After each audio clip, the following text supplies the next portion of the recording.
আসসালামু আলাইকুম, আমন্ত্রণ বাংলা ভিশন সংবাদে। আপনাদের সাথে আছি আমি শফিক রায়হান। শুরুতেই বিআরবি কেবলস সংবাদ শিরোনাম।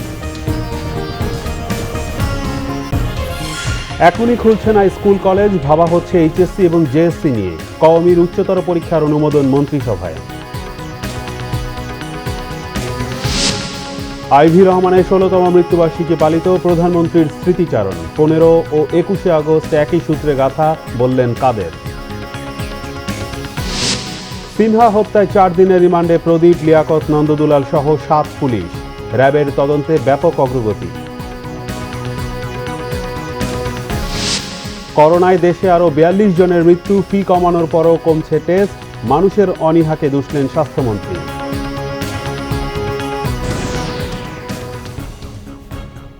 দেখছিলেন বিআরবি কেবল সংবাদ শিরোনাম, এবারে বিস্তারিত।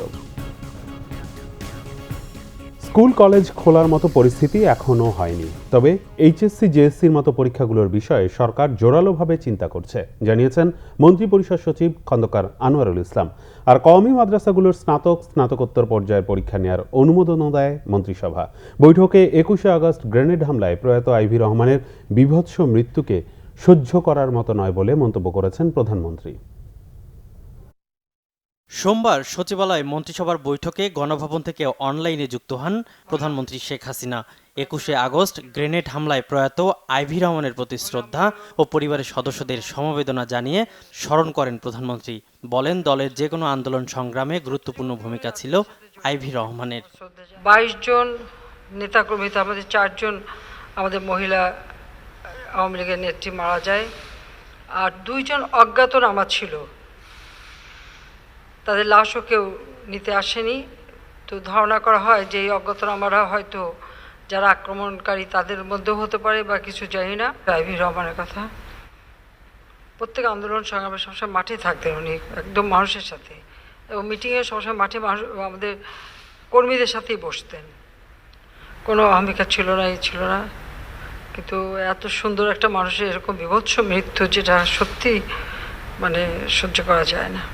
২ ঘন্টার বেশি বৈঠকের পর সার্বিক বিষয়ে ব্রিফ করেন মন্ত্রিপরিষদ সচিব খন্দকার আনোয়ারুল ইসলাম।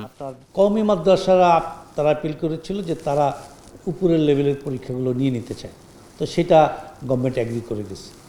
আর এইচএসসি বা অন্য পরীক্ষা মাদ্রাসা শিক্ষা, এটা শিক্ষা মন্ত্রণালয় তারা আলোচনা করতেছে, তারা একটা দেখে তারপর তারা খুব কুইকলি একটা।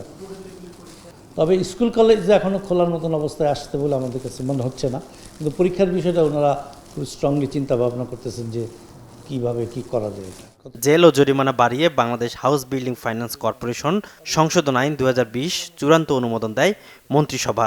দেয়া হয় ব্যাংকার বহি আইন এবং জাতীয় খাদ্য ও পুষ্টি নিরাপত্তা নীতির অনুমোদনও। সৈয়দ আব্দুল মুহিত, বাংলা ভিশন, ঢাকা। ২১শে আগস্ট গ্রেনেড হামলায় নিহত আওয়ামী লীগের সাবেক মহিলা বিষয়ক সম্পাদক বেগম আইভি রহমানের ১৬তম মৃত্যুবার্ষিকী আজ পালিত হয়েছে নানা কর্মসূচির মধ্য দিয়ে। তার কবরে শ্রদ্ধা জানানোর পর আওয়ামী লীগের সাধারণ সম্পাদক ওবায়দুল কাদের বলেছেন, ১৯৭৫-এর ১৫ই আগস্ট আর ২০০৪ সালের ২১শে আগস্ট একই সূত্রে গাথা। আওয়ামী লীগের সাবেক মহিলা বিষয়ক সম্পাদক আইভি রহমানের ১৬তম মৃত্যুবার্ষিকী উপলক্ষে তার কবর জিয়ারত করেন দলের নেতাকর্মীরা। ২১ আগস্ট গ্রেনেড হামলায় গুরুতর আহত হবার ৩ দিন পর মারা যান আইভি রহমান। তার প্রতি শ্রদ্ধা জানানোর পর ওবায়দুল কাদের বলেন, এই হামলার মাস্টারমাইন্ড ছিল হাওয়া ভবন।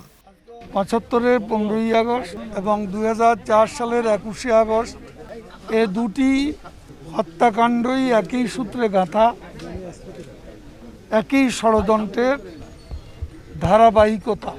যে অলঙ্ঘনীয় দেয়াল পারস্পরিক সম্পর্কের সৃষ্টি করা হলো ২১শে আগস্ট, বঙ্গবন্ধু কন্যাকে টার্গেট করে সেই অলঙ্ঘনীয় দেয়াল আরও উঁচু করা হলো। সেই দিনের নৃশংস স্মৃতি আজও ভুলতে পারেননি আইভি রহমানের ছেলে নাজমুল হাসান পাপন। ইমিডিয়েটলি আম্মাকে অপারেশন করতে হবে বললো কোনো ডাক্তার নেই। এটা কি ধরনের কথা? এই যে একটা পরিস্থিতি তারা করেছে, এইটা তো আর বিদেশ থেকে কেউ এসে করে দেয়নি, আর এইটা তো কোনো সন্ত্রাসীও করে নাই। কারণ হাসপাতাল তো সন্ত্রাসীরা চালায় না, মানে যারা মেরেছে তারা তো আর চালায় না। সো এটা ক্লিয়ার যে এটা রাষ্ট্রীয় সম্পূর্ণ মদতে। অন্যদিকে জাতীয় প্রেস ক্লাবে আয়োজিত এক অনুষ্ঠানে বক্তব্য রাখেন দলের যুগ্ম সাধারণ সম্পাদক মাহবুবুল আলম হানিফ।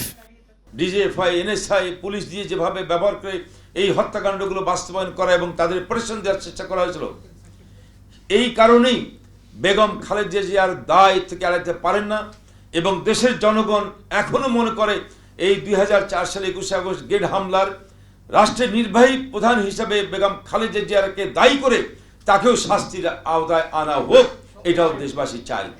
এদিকে তথ্যমন্ত্রী ডক্টর হাসান মাহমুদ বলেছেন, দল হিসাবে বিএনপিও 21 আগস্টের হামলার দায় এড়াতে পারে না। সব ষড়যন্ত্রের বিরুদ্ধে সজাগ থাকার আহ্বান জানিয়েছেন তথ্যমন্ত্রী ডক্টর হাসান মাহমুদ।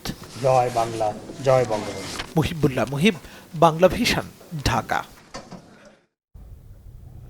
এদিকে কিশোরগঞ্জের ভৈরবে নানা কর্মসূচিতে পালিত হয়েছে 21 আগস্ট গ্রেনেড হামলায় নিহত আওয়ামী লীগের সাবেক মহিলা বিষয়ক সম্পাদক বেগম আইভি রহমানের 16তম মৃত্যুবার্ষিকী। ভৈরবে আইভি রহমানের স্মরণে ভোর 6টায় উপজেলা আওয়ামী লীগের কার্যালয়ে কালো পতাকা উত্তোলন এবং খতমে কোরআন পাঠ হয়। পরে আইভি রহমান তোরণে শ্রদ্ধা জানায় আওয়ামী লীগ, মুক্তিযোদ্ধা সংসদ সহ বিভিন্ন সংগঠন। এছাড়া দলীয় কার্যালয়ে আলোচনা ও মিলাদ মাহফিল হয়। এদিকে মরহুমার পৈতৃক বাড়ি চণ্ডীবেড়ে মিলাদ, দোয়া ও কাঙালি ভোজের আয়োজন হয়। এদিকে আইভি রহমান সহ 21 আগস্টের সকল শহীদদের স্মরণে আলোচনা সভা ও দোয়া মাহফিল করে কিশোরগঞ্জ জেলা মহিলা আওয়ামী লীগ। জেবুন্নেসা আইভি রহমান 1944 সালের 7 জুলাই ভৈরবের চণ্ডীবেড় গ্রামে জন্ম নেন। 1958 সালের 27 জুন নবম শ্রেণীর ছাত্রী আইভির বিয়ে হয় ভৈরবের আরেক কৃতি সন্তান প্রয়াত রাষ্ট্রপতি জিল্লুর রহমানের সঙ্গে। অধ্যক্ষ বাবা জালাল উদ্দিন ও মা হাসিনা বেগমের 12 ছেলেমেয়ের মধ্যে আইভি ছিলেন পঞ্চম। 1975 সালে মহিলা আওয়ামী লীগের সদস্য এবং 1980 সালে কেন্দ্রীয় মহিলা আওয়ামী লীগের সভাপতি হন আইভি রহমান। ফের 4 দিনের রিমান্ডে অবসরপ্রাপ্ত মেজর সিনহা মোহাম্মদ রাশেদ খান হত্যা মামলার প্রধান 3 আসামি সহ 7 পুলিশ। তদন্তে গুরুত্বপূর্ণ অগ্রগতি হয়েছে বলে জানিয়েছে র্যাব। কক্সবাজার থেকে মোর্শেদুর রহমান খোকনের রিপোর্ট। সোমবার দুপুরে র্যাব 15 এর কার্যালয় থেকে আবারও আদালতে হাজির করা হয় সাবেক ওসি প্রদীপ কুমার দাস, এসআই লিয়াকত আলী ও এএসআই নন্দদুলাল রক্ষিতকে। অবসরপ্রাপ্ত মেজর সিনহা মোহাম্মদ রাশেদ হত্যা মামলায় ফের 7 দিনের রিমান্ড আবেদন করেন তদন্ত কর্মকর্তা। শুনানি শেষে আদালত তাদের 4 দিন করে রিমান্ড মঞ্জুর করেন। তদন্তের স্বার্থে আসামিদের আরও জিজ্ঞাসাবাদ করা হবে বলে জানান তদন্ত কর্মকর্তা। আমরা আমাদের সুবিধার জন্য সবাই তাদেরকে নিয়ে যাই। মোট কতজন? এই হলো 4 জন, আর 3 জন যাদেরকে আজকে প্রডিউস করেছি বলে এদেরকে আমরা কন্টিনিউয়াস জিজ্ঞাসাবাদের জন্য আরও 7 দিনের রিমান্ড চেয়েছি। 4 দিন বিজ্ঞ আদালত মঞ্জুর করেছে। এর আগে এক সংবাদ সম্মেলনে র্যাবের অতিরিক্ত মহাপরিচালক কর্নেল তোফায়েল মোস্তফা সরোয়ার জানান, তদন্তে গুরুত্বপূর্ণ অগ্রগতি হয়েছে। আপনারা জানেন যে একটা সত্যকে ক্লাস্টার করে করে সাজাতে হয়, যখন খণ্ড খণ্ড আকারে আসে। একটা স্ট্যাচু বা মূর্তির পা তৈরি হয়েছে, এখনো বডি তৈরি হয় নাই, তাহলে আপনার মনে হতে পারে যে সম্ভবত এটা 2টা পায়ের মূর্তি।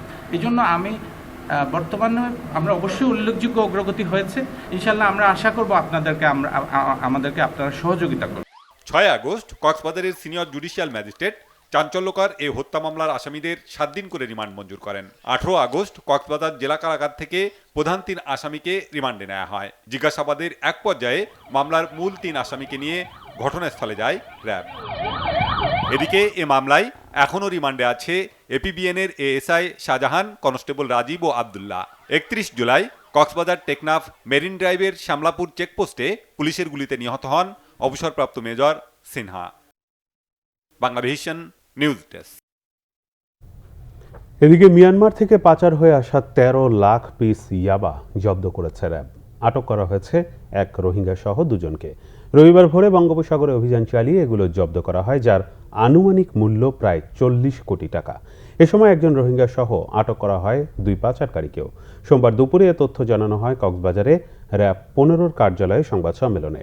কক্সবাজারের বালুখালী রোহিঙ্গা ক্যাম্পে আশ্রয় নেওয়া রোহিঙ্গা যুবক আয়াজ এবং ঝিলংজা ইউনিয়নের পাওয়ার হাউস এলাকার বিল্লাল মিলে এসব ইয়াবা বাংলাদেশে নিয়ে আসে বলে জানানো হয়।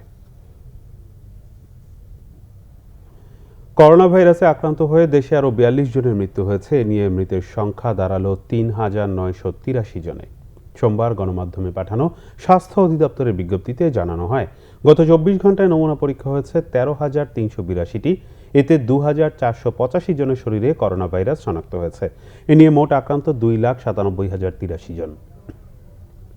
২৪ ঘন্টায় সুস্থ হয়েছেন ৩,৭৮৪ জন। এ পর্যন্ত মোট সুস্থ হয়েছেন ১,৮২,৮৭৫ জন। শনাক্ত বিবেচনায় সুস্থতার হার ৬১.৫৬%। ২৪ ঘন্টায় করোনা শনাক্তের হার ১৮.৫৭%। আর মৃত্যুর হার ১.৩৪%। ২৪ ঘন্টায় করোনায় মৃতদের মধ্যে পুরুষ ৩১ ও নারী ১১ জন। সবচেয়ে বেশি মৃত্যু হয়েছে ঢাকা বিভাগে ২১ জনের।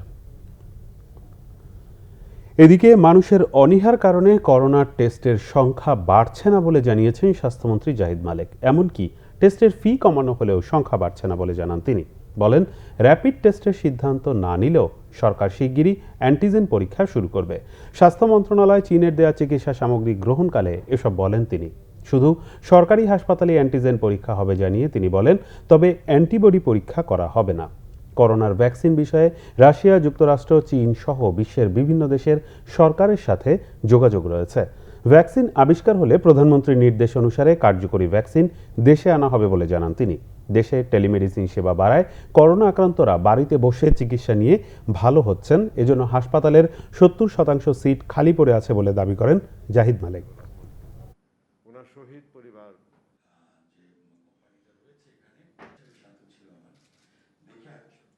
অন্য বড় বড় দেশে আপনারা জানেন তাঁবুতে রেখে চিকিৎসা দিতে হয়েছে, কিন্তু বাংলাদেশে তাঁবুতে রেখে চিকিৎসা দিতে হয় নাই।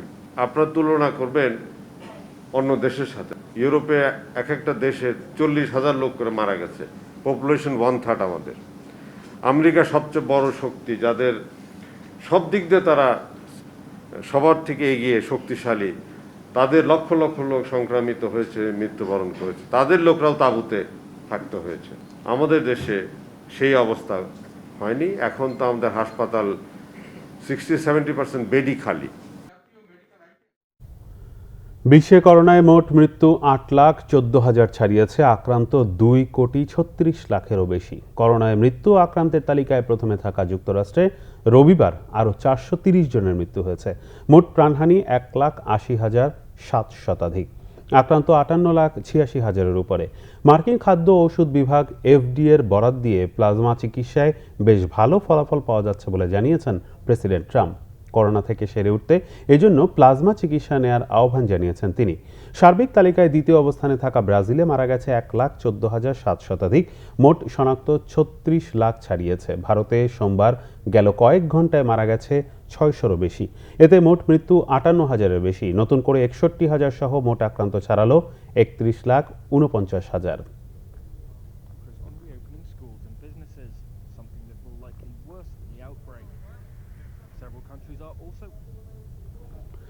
টানা বৃষ্টিতে আবারও বাড়ছে নদ নদীর পানি। তবে আগামী 2 দিনে যমুনা ছাড়া সব নদ নদীর পানি কমবে। এদিকে মধুমতির পানি বৃদ্ধিতে গোপালগঞ্জের নতুন নতুন এলাকা প্লাবিত হয়েছে।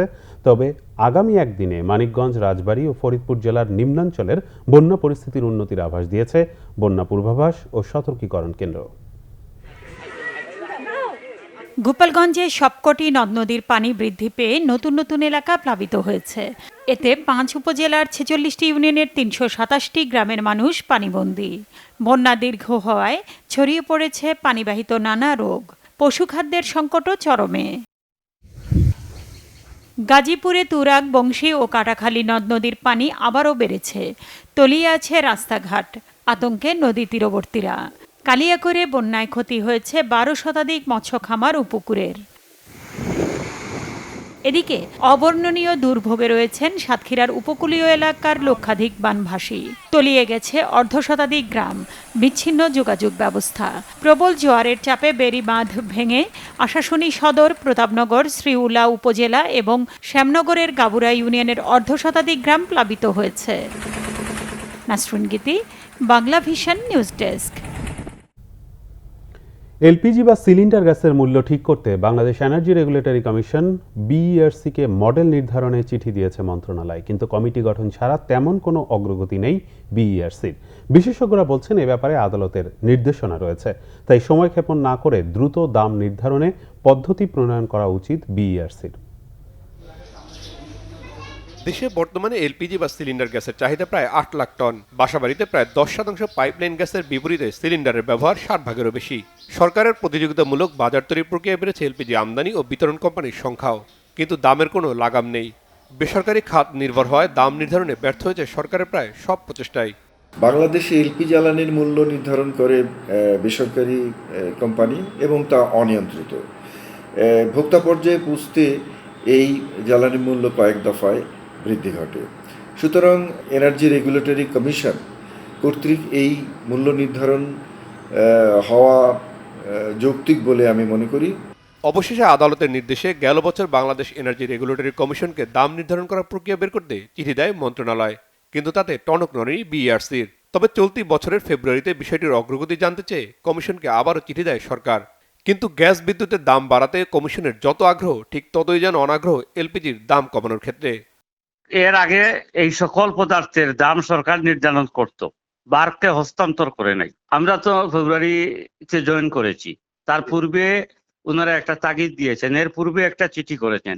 সেই চিঠির উপরে ভিত্তি করে মডালিটি নির্ণয়ের জন্য আমরা আমাদের একজন কমিশনের সম্মানিত সদস্য গ্যাস জনাব মকবুল এলাহি চৌধুরীকে আহ্বায়ক করে কমিটি গঠন করেছি। কমিটি গঠন হয়েছে, করোনা শুরু হয়েছে, তো তারপরেও ওনারা থেমে নাই, কাজ করছেন।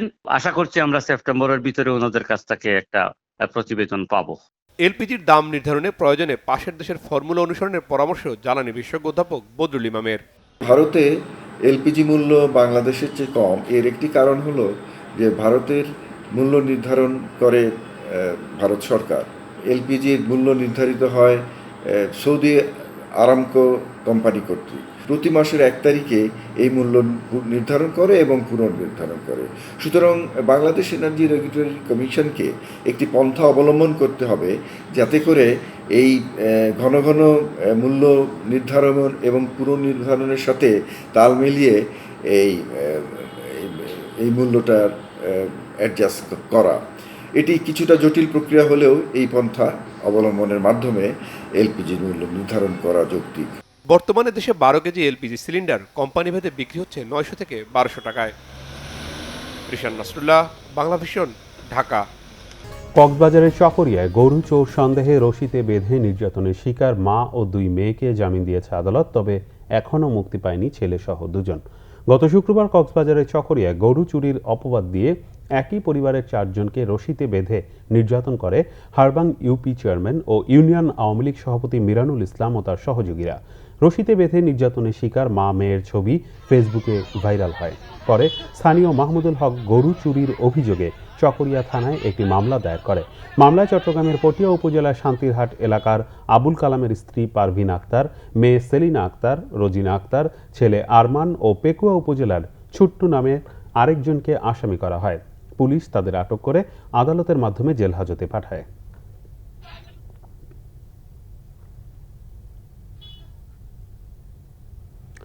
কক্সবাজারে গরু চুরির অভিযোগে মা মেয়েকে রশিতে বেঁধে নির্যাতনের ঘটনার দিকে নজর রাখছে হাইকোর্ট। তদন্তে গাফিলতি হলে হস্তক্ষেপ করবে বলে জানিয়েছে হাইকোর্ট। সোমবার মা মেয়ে সহ নির্যাতিতদের বিষয়টি বিচারপতি ওবায়দুল হাসান ও বিচারপতি এ.কে.এম. জহিরুল হকের নজরে আনা হলে আদালত এ মন্তব্য করেন। বলেন, যেহেতু এরই মধ্যে প্রশাসন বিষয়টি দেখছে, তাই তারা চান না বিষয়টিতে হস্তক্ষেপ করতে। বিভিন্ন গণমাধ্যমে প্রকাশিত প্রতিবেদন উপস্থাপন করে নির্যাতনের বিষয়টি আদালতের নজরে আনেন সুপ্রিম কোর্টের আইনজীবী অ্যাডভোকেট জেসমিন সুলতানা। তাকে সহযোগিতা করেন আইনজীবী এ.এম. জামিউল হক ফয়সাল। চট্টগ্রাম মহানগরীর চান্দগাঁও এলাকার একটি বাসা থেকে মা ও ছেলের লাশ উদ্ধার করেছে পুলিশ। ব্রাহ্মণবাড়িয়ার বাঞ্ছারামপুরের সলিমাবাদ গ্রামে একটি বাড়ির খাটের নিচ থেকে উদ্ধার হয়েছে ভাই বোনের লাশ। চট্টগ্রাম মহানগরীর পুরাতন চান্দগাঁও এলাকায় খুন হয়েছে মা ও ছেলে। সোমবার রাতে পুরাতন চান্দগাঁও রমজান আলী সেরেস্তাদারের বাড়ি এলাকায় এ ঘটনা ঘটে। নিহতরা হলো মা গুলনাহার বেগম ও তার কিশোর ছেলে রিফাত। তাদের ধারালো অস্ত্র দিয়ে হত্যা করা হয়েছে। কে বা কারা এ ঘটনা ঘটিয়েছে এখনও নিশ্চিত নয় পুলিশ। মাছ ধরা নিয়ে প্রতিপক্ষের হামলায় ফরিদপুরে 2 ভাই আর জমি নিয়ে বিরোধে দিনাজপুরে এক বৃদ্ধ খুন হয়েছে। এদিকে পটুয়াখালীর বাউফলে বন্ধুর হাতে খুন হয়েছে গার্মেন্টস কর্মী শাওন খন্দকার। ফরিদপুরের হাউলি গাঙ্গরবাদী গ্রামে মাছ ধরা নিয়ে শামীম ও রাকিব মাতুব্বরের সাথে সকালে কথা কাটাকাটি হয় প্রতিপক্ষ সাজ্জাদ মাতুব্বরের। এর কিছু সময় পর সাজ্জাদ 14-15 জন সহ তাদের উপর অতর্কিতে হামলা চালায়। এতে গুরুতর আহত অবস্থায় দুই ভাই শামীম, রাকিব ও তাদের ভাগ্নিকে ফরিদপুর মেডিকেল কলেজ হাসপাতালে নেওয়া হয়। চিকিৎসক দুজনকে মৃত ঘোষণা করে। এ ঘটনায় অভিযুক্ত সাজ্জাদকে আটক করেছে পুলিশ। এদিকে দিনাজপুর সদরের করনাই কাটাপাড়া গ্রামে জমিজমা সংক্রান্ত বিরোধে এক বৃদ্ধকে পেটিয়ে হত্যা করেছে প্রতিপক্ষরা। এ নিয়ে এলাকায় উত্তেজনা সৃষ্টি দেখা দেয়। পরে পুলিশ পরিস্থিতি নিয়ন্ত্রণে আনে। পটুয়াখালীর বাউফলে বন্ধুর ছুরিকাঘাতে নিহত হয়েছে শাওন খন্দকার নামের এক গার্মেন্টস কর্মী। প্রত্যক্ষদর্শীরা জানায়, রবিবার রাতে শাওন বাড়ি যাওয়ার পথে বন্ধু রাজীব তাকে টর্চ লাইট দিয়ে আঘাত করে। এ নিয়ে কথা কাটাকাটির এক পর্যায়ে রাজীব ক্ষিপ্ত হয়ে সাথে থাকা ছুরি দিয়ে শাওনের গলায়, পেটে আঘাত করে। রক্তাক্ত অবস্থায় উপজেলা স্বাস্থ্য কমপ্লেক্সে নিলে চিকিৎসক শাওনকে মৃত বলে জানায়। সম্প্রতি ঢাকার ইস্কাটনে মা মেয়ে ধর্ষণ ও খুনের মামলায় রাজীব 5 নম্বর আসামি। 3 আসামি নারায়ণগঞ্জে এক স্কুল ছাত্রীকে ধর্ষণ এবং হত্যার স্বীকারোক্তিমূলক জবানবন্দি দেওয়ার 1.5 মাস পর জীবিত উদ্ধার হয়েছে ওই স্কুল ছাত্রী। এ ঘটনায় কিশোরীর পরিবারে স্বস্তি ফিরে এলেও ক্ষুব্ধ 3 আসামির পরিবার। পুলিশ জানায়, শহরের দেওভোগ পাক্কা রোড সরকারি প্রাথমিক বিদ্যালয়ের 5ম শ্রেণীর এক ছাত্রী গত 4 জুলাই নিখোঁজের 1 মাস পর 6 আগস্ট অপহরণ মামলা করেন মেয়েটির বাবা।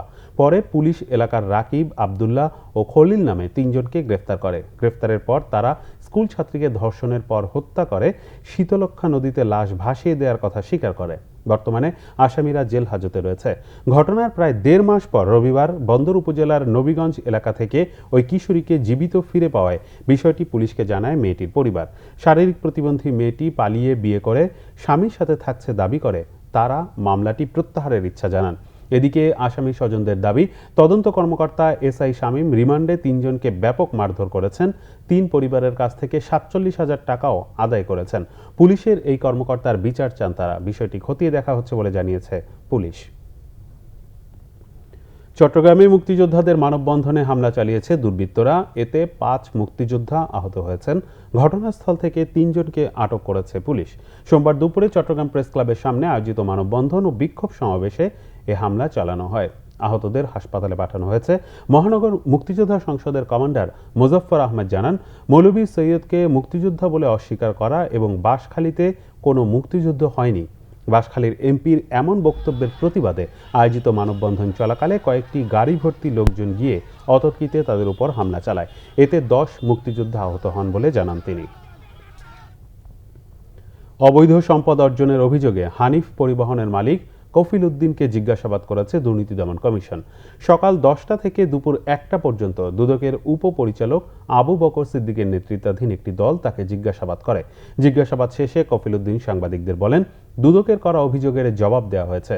রবিবার কফিল উদ্দিনের নিজ বাসার ঠিকানায় পাঠানো নোটিশে দুদকের প্রধান কার্যালয়ে আসেন তিনি। কফিল উদ্দিন 21 আগস্ট গ্রেনেড হত্যা মামলার মৃত্যুদণ্ডপ্রাপ্ত আসামি হানিফ মিয়ার ভাই।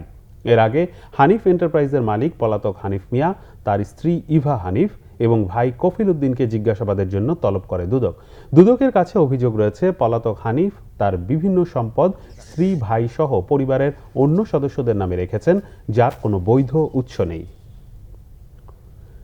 বগুড়ায় ঝোপ জঙ্গল পরিষ্কার করতে গিয়ে বেরিয়ে এসেছে 250 বছরের প্রাচীন একটি মসজিদ। এরপর থেকেই মসজিদটি দেখতে লোকজন ভিড় করছেন। কারো কারো মতে এই মসজিদ মুঘল সম্রাট বাবরের আমলে তৈরি। বগুড়া থেকে আব্দুর রহিমের পাঠানো রিপোর্টে বিস্তারিত। যুগ যুগ থেকে আগাছা, পরগাছা আর ঝোপ জঙ্গলে ঢাকা ছিল বলেই এতদিন লোকচক্ষুর অন্তরালে ছিল বগুড়ার প্রাচীন একটি মসজিদ। সম্প্রতি এলাকার কিছু মানুষ ঝোপ জঙ্গল ঝাড় পরিষ্কার করার পর বেরিয়ে আসে এক গম্বুজ বিশিষ্ট এই মসজিদটি। এ খবর সামাজিক যোগাযোগ মাধ্যম ফেসবুকে ছড়িয়ে পড়লে চারদিকে চাঞ্চল্যের সৃষ্টি হয়, ছড়িয়ে পড়ে নানান গুজবও। মসজিদটি দেখার জন্য প্রতিদিন দূর দূরান্ত থেকে কৌতূহলী মানুষ ছুটে আসছেন। এ মসজিদ নিয়ে মানুষের মুখে মুখে নানান কথা। কারো কারো মতে এটি মোগল সম্রাট বাবরের আমলে তৈরি হয়েছে। তবে বগুড়ার গাবতলী উপজেলার বাইগনি গ্রামের সাইরপাড়ার তালুকদার ও প্রামাণিক পরিবারের ধারণা তাদের পূর্বপুরুষই মসজিদটি নির্মাণ করেছিলেন। এখন এই আমরা দেখতেছি, আমার বাপ দাদাও দেখছে এই জরাজীর্ণ অবস্থায় এই পড়ে আছে জিনিসটা। এটা সংস্কার হওয়া দরকার। আমরা করছি যে এখানে নামাজ পড়ার জন্য আবার প্রতিষ্ঠা হোক। মসজিদটির আয়তন ৬৪ বর্গফুট, সমতল ভূমি থেকে প্রায় ২০ ফুট উঁচু। গম্বুজটি মূল মসজিদের ৪ দেয়ালের সাথে খাঁজকাটা ইটের গাঁথনি গোলাকার হয়ে উপরের দিকে উঠে গেছে। ভেতরের মেহরাব এখনও অটুট। মসজিদটি রক্ষায় সরকারি সহযোগিতা চান স্থানীয়রা। ঐতিহ্যবাহী মসজিদটি আবার পুনরায় সেভাবে সংস্কার করে সরকার যেন দিকে নজর দেয়। ৬০০ বছর না ৪০০ বছরের মতো আগেকার। এদিকে প্রাচীন এই নিদর্শন টিকিয়ে রাখতে উপজেলা পরিষদ থেকে যথাযথ ব্যবস্থা নেয়ার আশ্বাস দিয়েছেন জনপ্রতিনিধিরা। নতুন করে কিছু করার জন্য এবং সংরক্ষণ করার জন্য এই বিষয়ে উপজেলা পরিষদের চেয়ারম্যান মহোদয় আমাদের অবগত আছে এবং আগামীতে আমরা এটাকে সংরক্ষণ করার জন্য চেষ্টা করব। Bangla vision news desk. এদিকে বন্যা সর্বনাশ করেছে গোপালগঞ্জে মাছ চাষের। মাছ কেবল ভেসেই যায়নি, পুকুর ও ঘেরের কাঠামো তছনছ হয়ে গেছে। ঘুরে দাঁড়ানোর দিশা খুঁজে পাচ্ছে না মাছ চাষিদের অনেকেই। গোপালগঞ্জ থেকে মনোজ সাহার পাঠানো রিপোর্ট। গোপালগঞ্জে অনেক মানুষের আয়ের অন্যতম উৎস মাছ চাষ। এবছর চাষিরা ব্যাংক ও এনজিও থেকে ঋণ নিয়ে মাছ চাষ করেছিলেন। বেশ বেড়ে উঠেছিল মাছগুলো, কিন্তু বন্যার হানায় তাদের মাথায় হাত। ভেসে গেছে একের পর এক পুকুর ও ঘের। শত চেষ্টায়ও তাদের মাছ রক্ষা করা যায়নি। বিধ্বস্ত হয়েছে পুকুর ও ঘেরের পাড়। সব হারিয়ে চোখে অন্ধকার দেখছেন মৎস্য চাষিরা। আমি নেট দিয়েছিলাম, নেট দেওয়া সত্ত্বেও আমার ঘেরের মাছ সব বের হয়ে গেছে। আমার সবই গেছে কেন ঘের, আমার ১ লক্ষ টাকার মাছ চলে গেছে। ৩০ লাখটা ঘের কাটছি, এখানে মাছগুলো সব বাইরে গেছে। এখানে কেমবাই বাঁচবো। মোট 12টা ঘের আমার, হ্যাঁ 15 লক্ষ টাকার মাছ বিক্রি হওয়া মাছ রয়ে গেছে, ধরতে পারি নাই। পুরো গ্রামটাই তলিয়ে গেছে এবং আমার এলাকায় যত ঘের আছে সমস্ত ঘের তলাই গেছে। বন্যায় জেলার ৫ উপজেলার ৩,৮৬২টি পুকুর ও ঘের ভেসে গেছে। ক্ষতি ১৭ কোটি ৮৭ লাখ টাকার বেশি। ক্ষতি পুষিয়ে নিতে নানান পরামর্শ দিচ্ছে মৎস্য বিভাগ। পুনর্বাসনের জন্য প্রস্তাব আকারে প্রেরণ করা হয়েছে। সরকার থেকে পুনর্বাসনের পেলে আমরা সেটি চাষিদের মাঝে নীতিমালা অনুসারে বিতরণ করব। ক্ষতি পুষিয়ে মাছ চাষে সুদিন ফেরাতে সরকারের দিকে তাকিয়ে গোপালগঞ্জের ক্ষতিগ্রস্তরা। Bangla vision news desk. Copyright আইন সংশোধনে সংস্কৃতি মন্ত্রণালয়ের বাংলাদেশ কপিরাইট অফিসে চিঠি দিয়েছে গীতিকবি সংঘ। রবিবার সন্ধ্যায় রেজিস্ট্রার জাফর রাজা চৌধুরীর সাথে গীতিকবি সংঘ সমন্বয় কমিটির 4 সদস্যের একটি প্রতিনিধি দল সৌজন্য সাক্ষাৎ করে এই চিঠি হস্তান্তর করেন। প্রতিনিধি দলে ছিলেন গীতিকবি হাসান মতিউর রহমান, আসিফ ইকবাল, কবির বকুল ও জুলফিকার রাসেল।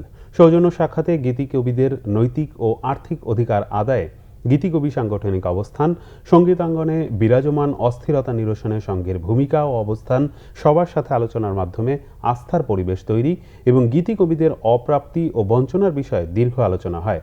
এ সময় রেজিস্ট্রার জাফর গীতিকবি সহ সবার স্বার্থ নিশ্চিত করতে কার্যকর ভূমিকা রাখার প্রতিশ্রুতি দেন। এতে অংশ নেন copyright deputy registrar Mohammad Raihanul হারুনও। নিউজিল্যান্ডের ক্রাইস্ট চার্চে 2টি মসজিদে হামলার পর আরেকটি মসজিদে হামলার পরিকল্পনা ছিল বলে জানিয়েছে ব্রেন্টন ট্রায়ান্ট। 5 বাংলাদেশি সহ 51 জনকে হত্যার দায়ে যাবজ্জীবন কারাদণ্ড হতে পারে তার। আলোচিত মামলাটির শুনানি শুরু হয় স্থানীয় সময় সোমবার সকাল 10টায়, যা চলবে 4 দিন। নিউজিল্যান্ডে খুনিদের যাবজ্জীবন কারাদণ্ডের রীতি থাকলেও এবারই প্রথম কোনো অপরাধীকে জামিন অযোগ্য দণ্ডের প্রস্তাব দিয়েছেন সরকারি আইনজীবী। ক্রাইস্ট চার্চের হাইকোর্টে শুনানির প্রথম দিন 51টি হত্যা, 40টি হত্যা চেষ্টা ও সন্ত্রাসী কর্মকাণ্ডে জড়িত থাকার অভিযোগ স্বীকার করে 29 বছর বয়সী অস্ট্রেলিয়ার এই নাগরিক। স্বীকারোক্তিতে ব্র্যান্টন জানায়, মুসলিমদের মধ্যে আতঙ্ক ছড়াতে গত বছরের 15ই মার্চ জুম্মার নামাজে হামলা ছাড়াও মসজিদ দুটি পুরো ধ্বংসের জন্য কয়েক বছরের পরিকল্পনা করেছে সে। সেদিনের পরিস্থিতি আদালতে তুলে ধরেন প্রত্যক্ষদর্শীরা। ভার্চুয়াল শুনানিতে অংশ নিতে তাদের জন্য 7টি কক্ষের ব্যবস্থা করা হয়। করোনার কারণে স্বাস্থ্য ঝুঁকি এড়াতে বিচার কক্ষ ছিল প্রায় ফাঁকা। হামলার শঙ্কা ও অপ্রীতিকর পরিস্থিতি এড়াতে আদালতের বাইরেও নেওয়া হয় কড়া নিরাপত্তা ব্যবস্থা। সীমান্ত বিরোধ শান্তিপূর্ণ সমাধানের আলোচনা ব্যর্থ হলে চীনের বিরুদ্ধে সামরিক ব্যবস্থা নেওয়ার হুমকি দিয়েছেন ভারতের chief of defence staff Bipin Rawat. গণমাধ্যমে দেওয়া সাক্ষাৎকারে বিপিন রাওয়াত জানান, লাদাখ সীমান্তে সৃষ্ট উত্তেজনা সমাধানের জন্য চীনের সাথে আলোচনা চলছে। চীনের সাথে কূটনৈতিক পর্যায়েও যোগাযোগ রক্ষা করে চলছে ভারত। বলেন, এত চেষ্টার পরও সমস্যার সুষ্ঠু সমাধান না হলে চীনের বিরুদ্ধে সামরিক ব্যবস্থার বিকল্প প্রস্তাব টেবিলে প্রস্তুত আছে। লাদাখ সীমান্তের পূর্বাঞ্চলে চীনের সেনাদের উস্কানিমূলক অবস্থানের দিকে ইঙ্গিত করে এই হুমকি দেন রাওয়াত। এবছরের এপ্রিল ও মে মাসে লাদাখের গলওয়ান উপত্যকা, পাঙ্গন লেক সহ একাধিক এলাকায় উত্তেজনার জেরে জুনে দুদেশের সেনারা সংঘর্ষে জড়ায়। হতাহত হয় দুপক্ষের অর্ধশতাধিক সেনা। এই ঘটনার জেরে চলমান আলোচনায় প্যাংগং লেকের আশপাশের এলাকা থেকে ভারতের সেনা ও যুদ্ধাস্ত্র সরানোর দাবি তুলেছে চীন। মূলত এই ইস্যুতেই থমকে আছে দুদেশের সমঝোতা আলোচনা। গেল কয়েক ঘন্টার উত্তেজনা আর টানাপোড়েনের পর অবশেষে দলের অন্তর্বর্তীকালীন সভানেত্রী হিসেবে থাকতে রাজি হয়েছেন কংগ্রেস নেত্রী সোনিয়া গান্ধী। এতে করে আপাতত নিরসন হলো ভারতের প্রধান বিরোধী দল কংগ্রেসের নেতৃত্ব সংকট। সোমবার কংগ্রেসের জরুরি ভার্চুয়াল বৈঠকে এমন সিদ্ধান্ত হয়েছে। দীর্ঘ 7 ঘন্টার বৈঠক শেষে সোনিয়া গান্ধী জানান, সাময়িকভাবে দলের নেতৃত্বে থাকছেন তিনি, আর আগামী 6 মাসের মধ্যে দলের নতুন সভাপতি নির্বাচনের ব্যাপারে একমত হয়েছেন শীর্ষ নেতারা। নেতৃত্ব সংকটের শুরু 23 জনেরও বেশি প্রবীণ নেতার দলকে দেয়া এক চিঠিকে কেন্দ্র করে। ওই চিঠিতে কংগ্রেসের পূর্ণ সময়ের সভাপতি নিয়োগ সহ দলের শীর্ষ পর্যায় থেকে শুরু করে তৃণমূল পর্যন্ত সংস্কারের দাবি জানান তারা। আর এর পরপরই রবিবার দলকে চিঠি লিখে পদত্যাগের কথা জানান সোনিয়া গান্ধী। তবে তার পরিবর্তে দলে কে আসবে তা নিয়ে দেখা দেয় সংকট। তরুণ নেতারা তরুণ মুখের দাবি জানালেও অনেকে আবার চাইছেন দলের সভানেতার পদে সোনিয়া বা রাহুল গান্ধী থাকুক। তবে রাহুল গান্ধী আগেই সাফ জানিয়ে দিয়েছেন কোনোভাবেই কংগ্রেস সভাপতি পদে ফিরছেন না তিনি। অনাগ্রহ দেখিয়েছেন প্রিয়াঙ্কা গান্ধীও। এমন পরিস্থিতিতে সোমবার জরুরি বৈঠকে বসে কংগ্রেস ওয়ার্কিং কমিটি। ব্যাপক তর্ক বিতর্কের পর নতুন সভাপতি নির্বাচনের আগ পর্যন্ত অন্তর্বর্তীকালীন সভানেত্রী হিসেবে কাজ চালিয়ে যেতে সম্মত হন সোনিয়া গান্ধী। সংবাদ শেষ করব বিআরবি কেবল শিরোনামগুলো আরেকবার জানিয়ে। এখনই খুলছে না স্কুল কলেজ, ভাবা হচ্ছে এইচএসসি এবং জেএসসি নিয়ে। কওমির উচ্চতর পরীক্ষার অনুমোদন মন্ত্রিসভায়। আইভি রহমানের 16তম মৃত্যুবার্ষিকী পালিত, প্রধানমন্ত্রীর স্মৃতিচারণ। 15-21 আগস্ট একই সূত্রে গাথা, বললেন কাদের। সিনহা হত্যায় 4 দিনের রিমান্ডে প্রদীপ, লিয়াকত, নন্দদুলাল সহ 7 পুলিশ। র্যাবের তদন্তে ব্যাপক অগ্রগতি। করোনায় দেশে আরো 42 জনের মৃত্যু, ফি কমানোর পরও কমেছে টেস্ট। মানুষের অনীহাকে দুষলেন স্বাস্থ্যমন্ত্রী।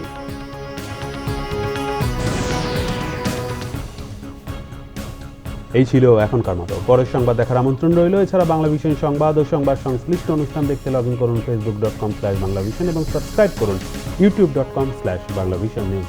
এতক্ষণ সাথে থাকায় ধন্যবাদ।